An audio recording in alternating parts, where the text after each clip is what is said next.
So let's see student first example. यहाँ पे आपको कैलकुलेट करना है स्टैंडर्ड सेल पोटेंशियल को, बराबर। और ये सेल नोटेशन यहाँ पे दिया है, ओके। ये सेल है आपकी, और यहाँ पे ये नीचे जो वैल्यूज है ये रिडक्शन पोटेंशियल वैल्यूज है इलेक्ट्रोड्स के। दो इलेक्ट्रोड है यहाँ पे, एक है निकेल इलेक्ट्रोड, राइट। यहाँ पे ये जो है ये निकेल इलेक्ट्रोड है और दूसरा इलेक्ट्रोड जो है ये सिल्वर इलेक्ट्रोड है। और इनकी यहाँ पे ये जो वैल्यूज है ये रिडक्शन पोटेंशियल वैल्यूज गिवन है, ठीक है ना। और आपको यहाँ पे कैलकुलेट क्या करना है, standard cell potential. Standard cell potential को कैसे डिनोट किया जाता है, तो इस वे से स्टैंडर्ड सेल पोटेंशियल को आपको डिनोट करना है, ओके, ठीक है। तो अब देखिए, इस प्रॉब्लम को सॉल्व करते समय सबसे पहले आपको कैथोड और एनोड को डिस्टिंग्विश करना है, ओके। यहाँ पे आपको कैथोड और एनोड को आइडेंटिफाई करना है, ओके। अब कैथोड और एनोड को आइडेंटिफाई कैसे किया जाता है, सो this can be done with the help of given standard reduction potential values, okay. ये जो वैल्यूज है हमारे पास, देखिए यहाँ पे -0.25 वोल्ट एंड 0.80 वोल्ट, ये जो वैल्यूज है ये रिडक्शन पोटेंशियल वैल्यूज है इलेक्ट्रोड्स के। निकेल की रिडक्शन पोटेंशियल वैल्यू है यहाँ पे -0.25 वोल्ट, और सिल्वर इलेक्ट्रोड की रिडक्शन पोटेंशियल वैल्यू है 0.80 वोल्ट। तो अब इन्हीं वैल्यूज के बेसिस पे हमें कैथोड और एनोड को डिस्टिंग्विश करना है, आइडेंटिफाई करना है। तो देखिए बच्चों, दो इलेक्ट्रोड में जिस इलेक्ट्रोड का reduction potential value, okay, listen carefully, दो इलेक्ट्रोड में जिस इलेक्ट्रोड का रिडक्शन पोटेंशियल वैल्यू जितना निगेटिव रहेगा उतना उसका पॉसिबिलिटी ऑक्सीडाइज होने का होता है। मतलब जितना reduction potential value negative, okay, जितना रिडक्शन पोटेंशियल वैल्यू इलेक्ट्रोड का निगेटिव रहेगा उसका possibility as a anode act होने का होता है। उसका पॉसिबिलिटी कौन सा होता है, एनोड एक्ट होने का होता है। मान लीजिए एक मेरे पास -100 वोल्ट है और एक का -200 वोल्ट है, तो इन दो वैल्यूज में निगेटिव वैल्यू कौन सी है, which is the greater negative value, obviously -200 volt ये ज़्यादा निगेटिव वैल्यू है। तो इस केस में जिस इलेक्ट्रोड का वैल्यू -200 वोल्ट होगा ये एक्ट होगा आपका एनोड, और जिसका -100 है ये एक्ट होगा एज ए कैथोड। मतलब जितना निगेटिव वैल्यू ज़्यादा उतना उसका पॉसिबिलिटी ऑक्सीडाइज होने का होता है, मतलब उसका possibility as a cathode act होने का होता है। इज इट क्लियर, ये समझ में आया आपको, ठीक है। तो देखिए यहाँ पे जो हमारे पास दो इलेक्ट्रोड है इसमें से एक की वैल्यू कितनी है, -0.25, जो निकेल इलेक्ट्रोड है इसकी वैल्यू -0.25 वोल्ट है, और ये सिल्वर जो इलेक्ट्रोड है इसकी रिडक्शन पोटेंशियल वैल्यू है 0.80 वोल्ट। सो ऑब्वियसली -0.25 वोल्ट में और 0.80 वोल्ट में निगेटिव वैल्यू कौन सी है, -0.25 वोल्ट। तो ये जो वैल्यू है, ओके, कौन से इलेक्ट्रोड की है, निकेल इलेक्ट्रोड की। तो मैंने आपको बताया जितना वैल्यू निगेटिव उतना उसका पॉसिबिलिटी एनोड एक्ट होने का होता है। तो इस केस में जो हमारे पास ये जो प्रॉब्लम है, हमारे पास जो एग्जाम्पल है, इस केस में राइट, इस सेल में एनोड कौन एक्ट होगा बताइए, ऑब्वियसली निकेल इलेक्ट्रोड। तो इसे इस वे से आप रिप्रेजेंट कर सकते हैं, okay. It is nickel electrode. यहाँ पे निकेल एक्ट हो रहा है एज अ एनोड। ओके, और बचा कौन अब? Silver electrode. ऑब्वियसली ये एक्ट होने वाला है यहाँ पे कैथोड, तो इसे रिप्रेजेंट आप इस वे से कर सकते हैं, इट इज सिल्वर इलेक्ट्रोड। ठीक है ना? ओके, तो इस वे से अपने एनोड और कैथोड को डिस्टिंग्विश किया on the basis of reduction potential value. फिर से वापस मैं बता रहा हूँ, जितना वैल्यू निगेटिव रहेगा उतना उसका possibility as a anode act होने का होता है। क्लियर? उतना उसका इजीली क्या होता है? ऑक्सीडेशन होता है। क्लियर? तो यहाँ पे एनोड मिला हमें, कैथोड मिला। अब आगे क्या करना है? देखिए आगे हमें क्या करना है, फॉर्मूला यूज करना है स्टैंडर्ड सेल पोटेंशियल निकालने के लिए। तो स्टैंडर्ड सेल पोटेंशियल निकालने के लिए आपके पास फॉर्मूला है क्या? Standard cell potential is equal to standard reduction potential value of cathode minus standard reduction potential value of anode. Okay, अब यहाँ पे एनोड कौन है और कैथोड कौन है? तो आपको पता है कैथोड कौन है यहाँ पे? Nickel electrode. तो अब देखिए नेक्स्ट स्टेप में हमें क्या करना है, आपने एनोड और कैथोड को आइडेंटिफाई किया है, निकेल एनोड है और silver electrode as a cathode act हो रहा है। ओके, तो यहाँ पे क्या लिखना है आपको? Standard reduction potential value of cathode. Cathode कौन है यहाँ पे? सिल्वर। तो यहाँ पे लिख दो Ag plus slash Ag minus, आगे क्या है? Standard reduction potential value of anode. Anode कौन है यहाँ पे बताइए मुझे? So obviously nickel. सो यहाँ फिर लिख दो Na plus two slash Na। Clear? अब नेक्स्ट स्टेप में हमें क्या करना है, जो हमारे पास रिडक्शन पोटेंशियल के वैल्यूज है गिवन, उन्हें हमें यहाँ पे सब्स्टिट्यूट कर देना है। तो देखिए हमारे पास सिल्वर इलेक्ट्रोड का रिडक्शन पोटेंशियल वैल्यू कितना है? 0.80 minus standard reduction potential value of nickel कितना है? So obviously 25, 0.25। ओके, सो इसे सॉल्व करने के बाद आंसर आएगा 0.80, माइनस माइनस प्लस हो जाएगा, यहाँ पे माइनस है। ओके, माइनस माइनस प्लस हो जाएगा, ये 0.25। तो इसे सॉल्व करने के बाद आपका आंसर आएगा 1.05 volt and it is your answer of standard cell potential. Clear? So आपके पास ये जो सेल है, ओके, इस सेल का स्टैंडर्ड सेल पोटेंशियल कितना है? 1.05 volt. Is it clear?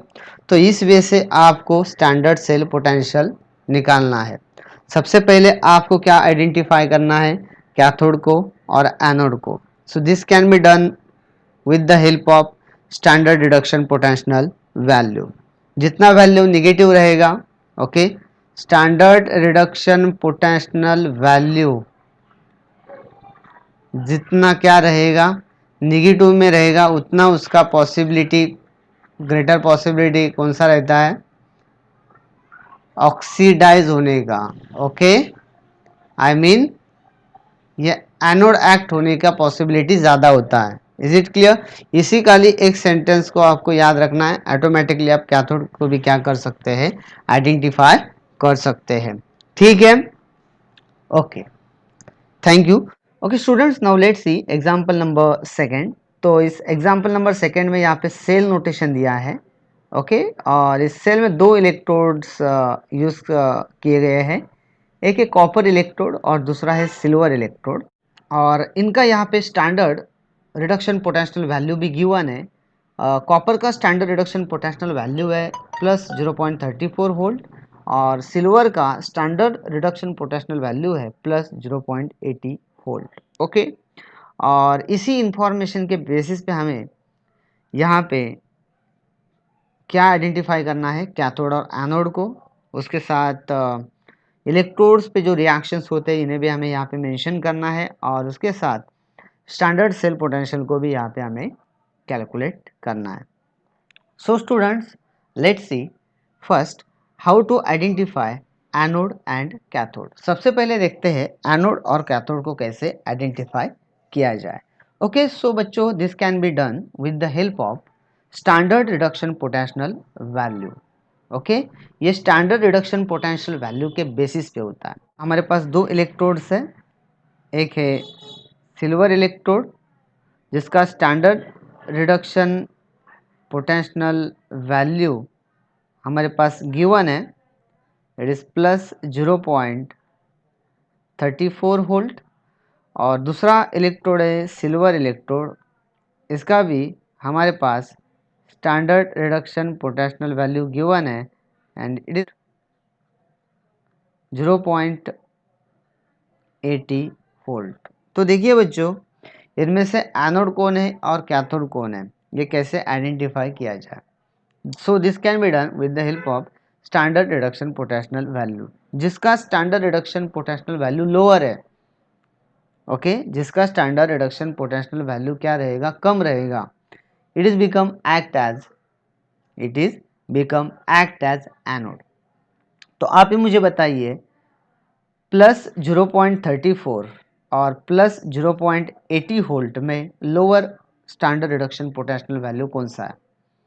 So obviously plus 0.34 ये जो वैल्यू है, right, it is your lower standard reduction potential value. और ये कौन से इलेक्ट्रोड की है, copper electrode. So in this cell copper electrode, okay कौन सा electrode, Cu+2 Cu electrode, it is become act as anode and silver electrode, ये silver electrode का रिप्रेजेंटेशन है, silver electrode it is become act as cathode.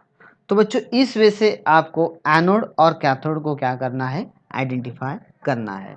ठीक है, so now let's see next question, जहां पे हमें इलेक्ट्रोड रिएक्शंस लिखने हैं। तो देखिए इलेक्ट्रोड्स रिएक्शंस कैसे लिखे जाएंगे। तो सबसे पहले लिखते हैं reaction taking place at anode. Okay, तो देखिए रिएक्शंस लिखने के लिए हमें यूज करना है इस सेल का। ये जो सेल है हमारे पास, सेल नोटेशन है, इस सेल नोटेशन का यूज हमें करना है रिएक्शंस लिखने के लिए। तो पहले रिएक्शन कौन सी लिख रहे हैं हम, एनोड रिएक्शन, एनोड पे जो रिएक्शन हो रही है। तो देखिए इस सेल में आपको लेफ्ट टू राइट जाना है, लेफ्ट टू राइट मतलब ये लेफ्ट टू राइट इस वे से जाना है। तो जब आप इस वे से आते हैं तो सबसे पहले आपको कौन किससे सामना हो रहा है आपका, कॉपर से। तो यहाँ पे लिख दो कॉपर, सिंपल है, क्या लिख दो यहाँ पे, कॉपर। इसकी स्टेट कौन सी है, सॉलिड। तो देखिए कॉपर के बाद क्या लग रहा है, ये वर्टिकल लाइन लग रही है ना। अब देखिए इस वर्टिकल लाइन के बदले हमें यहाँ पे क्या लिखना है, सिंपल है, इसे लिख दो, हो गया काम। ओके, अब ये वर्टिकल लाइन के बाद क्या लग रहा है, यहाँ पे देखिए Cu+2, तो यहाँ पे Cu+2 लिख दो और इसकी फेज लिख दो एक्वेस फेज। ओके ठीक है, अब यहाँ पे आपका काम खत्म हुआ क्या, नहीं, और एक चीज़ यहाँ पे हमें करनी है, क्या ऐड करना है, देखिए हमें यहाँ पे ऐड करने हैं इलेक्ट्रॉन्स को।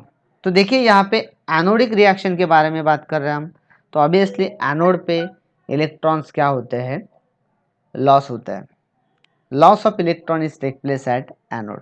और जो भी चीज़ लॉस होती है इसे हम रिएक्शन में कौन से साइड पे दिखाते हैं, राइट हैंड साइड पे। तो देखिए राइट हैंड साइड पे इलेक्ट्रॉन्स को ऐड करना है। अब एक इलेक्ट्रॉन्स लिख के काम चलेगा क्या, नहीं, यहाँ पे चार्ज कितना दिख रहा है आपको, Cu+2, कॉपर के ऊपर चार्ज कितना दिख रहा है, +2 दिख रहा है। तो यहाँ पे कितने इलेक्ट्रॉन्स ऐड करने हो गए हमें, 2।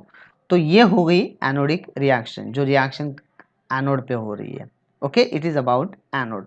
अब आते हैं next reaction which is take place at cathode. ठीक है। कैथोड कौन एक्ट हो रहा है यहाँ पे? Obviously silver.